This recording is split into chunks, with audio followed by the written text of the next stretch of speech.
안녕하세요. 나비점블리의 선한 영향력 DB입니다. 오늘도 많은 분들이 제 영상을 보러 와주셔서 감사합니다. 오늘은 저번 시간에 이어서 학부모 상담에서 상담을 하는 도중, 그리고 상담이 끝났을 때까지 어떻게 효율적으로 이어가시는지 팁에 대해서 말씀드리도록 하겠습니다. 첫 번째는 상담 시간입니다. 보통 상담은 저번에 말씀드렸던 것처럼 20분에서 25분 정도 진행되는데요.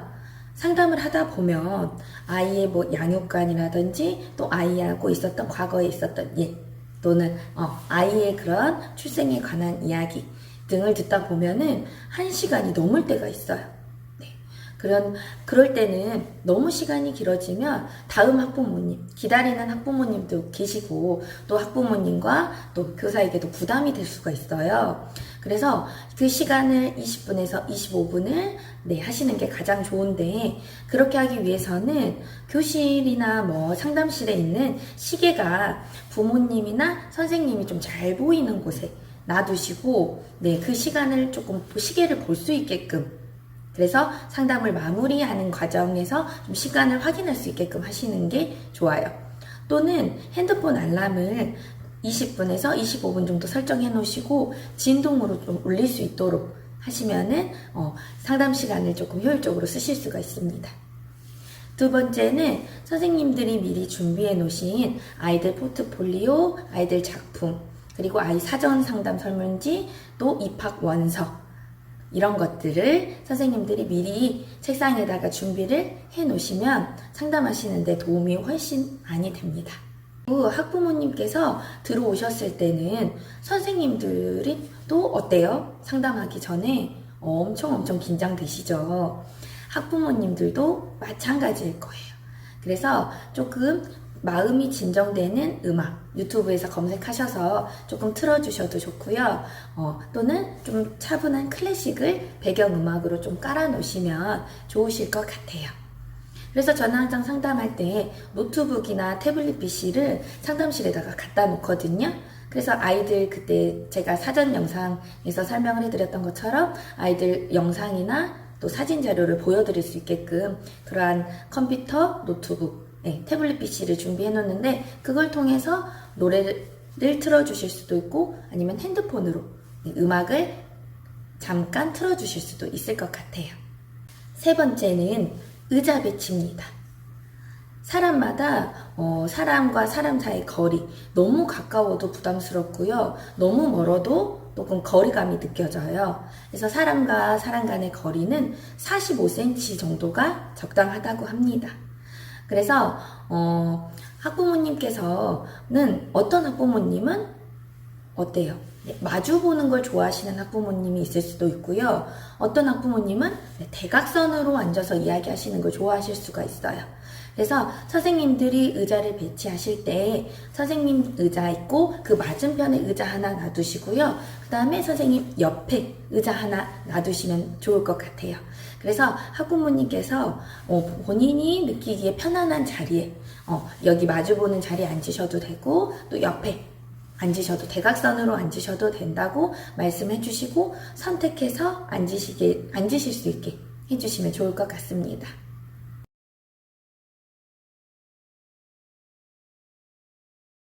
그리고 이제 친절한 태도로 상담을 시작하시면 되시는데요. 어머니 오실 때 조금 날씨가 덥지는 않으셨어요? 올 때 차가 좀 많이 막히지는 않았나요? 라고 간단하게 인사로, 안부 인사로 시작하시면 좋을 것 같고요. 그 다음으로 아이의 유치원 생활에 대해서 선생님이 구체적으로 설명을 해주시면 좋을 것 같아요.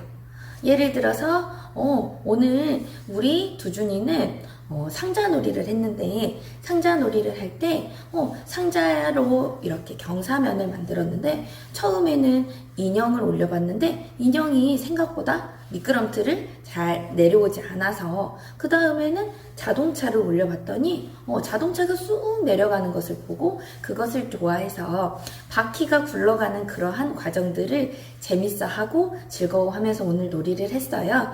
그래서 물체를 좀 탐구하는 부분에 대해서 우리 두준이는 관심이 많은 것 같아요. 라고 아이의 행동을 구체적인 사례, 에피소드를 들어서 설명을 해주시면은 우리 선생님이 내 아이에 대해서 많은 관심을 가지고 이러한 교육적 부분을 지도하고 계시는구나 라고 생각하실 수가 있습니다. 다음으로 학부모님께서 아이의 그런 행동에 대해서 문제를 해결하고 싶은 행동이 있으실 수가 있거든요. 그런 개선하고 싶은 행동을 말씀하실 때는 선생님께서 먼저 공감적으로 이해를 해주시고 협력적으로 같이 해결할 수 있는 방안에 대해서 이야기를 나누시면 좋을 것 같아요. 예를 들어서 제가 상담을 할 때 학부모님께서 아이가 양치질을 조금 하지 않아서 고민이라고 말씀을 해주셨어요.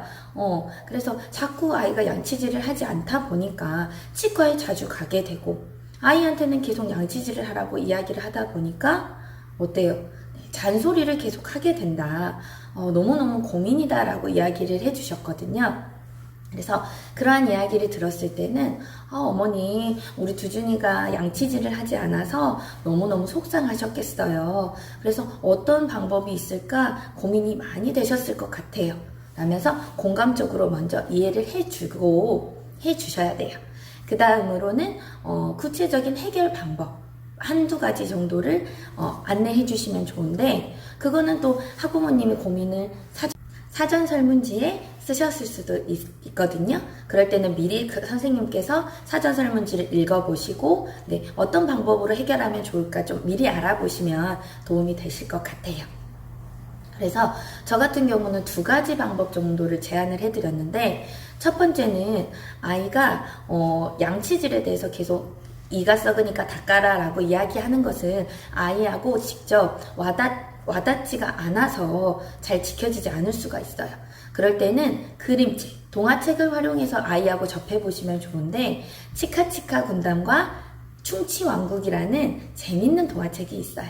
그래서 유치원에서도 제가 읽어줬지만 엄마하고 또 읽을 때는 아이가 또 다른 재미를 또 느낄 수 있고 아이는 동화책을 반복적으로 읽으면서 그거를 내면할 수가 있거든요. 그래서 그 동화책을 아이와 함께 읽어보시고 그 동화책 안에는 왜 이를 닦아야 하는지 이를 닦지 않으면 왜 이가 검게 되고 충치가 생기는지 이런 부분에 대해서 아주 재미있게 나와 있어요. 그래서 그런 책을 함께 아이와 읽어보는 시간 가지면 좋을 것 같다라고 안내를 해드렸고 두 번째는 아이가 양치질을 할 때 화장실에서 음악을 들으면서 양치를 하는데 좋아하는 동요를 2분에서 3분 정도 양치질을 할 때 들려주면서 양치를 할 수 있도록 하는 거예요. 그래서 아이가 별로 하지 않는 행동, 양치질과 아이가 좋아하는 것, 동요를 듣는 것 그거를 같이 결합시켜서 좋아하지 않는 행동을 좋아할 수 있도록 조금 습관화하는 방법이거든요. 그래서 아이가 양치질을 할 때 들을 노래를 같이 결정을 해보시고 그럼 양치질 할 때 이 노래가 끝날 때까지 양치질을 한다라고 아이와 이야기해 보실 수가 있습니다. 마지막으로는 선생님이 유치원에서 이 아이를 도와줄 수 있는 방법에 대해서 이야기를 나누시면 좋은데요. 예를 들어서 양치질을 할 때 양치질 치아 모형을 가지고 와서 양치질을 바르게 하는 거 윗니, 아랫니, 어금니 이렇게 닦는 방법을 한번 유치원에서 아이들과 알아보도록 하겠습니다 라고 학부모님께 말씀을 해주시면 좋을 것 같아요.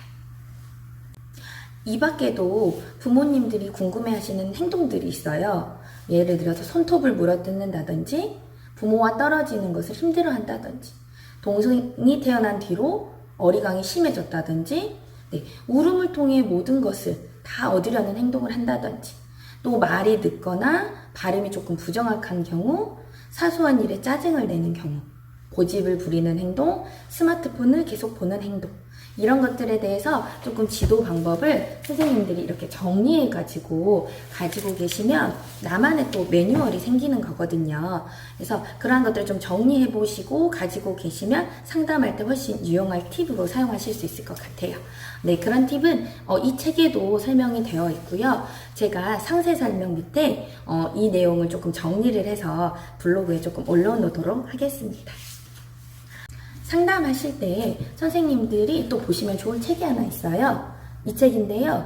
영유아 부모 상담 전 이렇게 했어요 라는 책인데, 이 책에는 아이들이 흔히 학부모님이 물어보시는 것, 기질이 저와 안 맞아요, 내성적인 성격을 바꿔주고 싶어요, 말을 더듬어요, 밥을 안 먹어요, 아이가 산만해요, 네, 적응을 잘하고 있나요, 착한 아이로 키우고 싶어요, 퇴행 행동을 해요, 게임을 너무 많이 해요, 네, 낯을 가려요, 이런 내용들이 있거든요.